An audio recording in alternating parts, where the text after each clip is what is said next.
Le moment tant attendu, la baignade dans une eau à 5 degrés à peine. Les plus frileux ne restent que quelques secondes, heureux malgré le froid.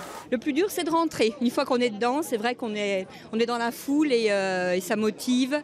Et on est vraiment très fiers. J'ai essayé d'y retourner une deuxième fois pour essayer de mettre les épaules dans l'eau. J'avoue que j'ai pas pu. Mais bon, on tenait à être là quand même pour les associations et tout ça. Et c'était une très bonne initiative et qui fait vraiment du bien et à refaire tous les ans. Celui qui a donné le top départ de la baignade, Christophe Korn, un passionné de nage. Cet après-midi, il a accepté de traverser le lac de Clairvaux. Il participe régulièrement à toutes sortes de défis en eau froide.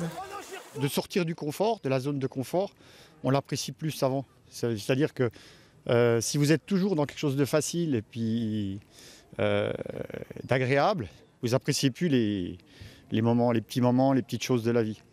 Alors ça, pour moi, c'est un apprentissage. Derrière cet événement, la toute jeune association Tous à l'eau. Tout a commencé l'année dernière, quand Fabienne a proposé à Stéphane de nager dehors en plein hiver. Fabienne, donc atteinte de sclérose en plaques, le fait de se baigner en eau froide lui fait vraiment du bien par rapport à sa maladie. Et elle m'avait lancé ce défi qu'elle voulait à la base en petit groupe. Et disons que moi j'aime bien voir les choses en grand.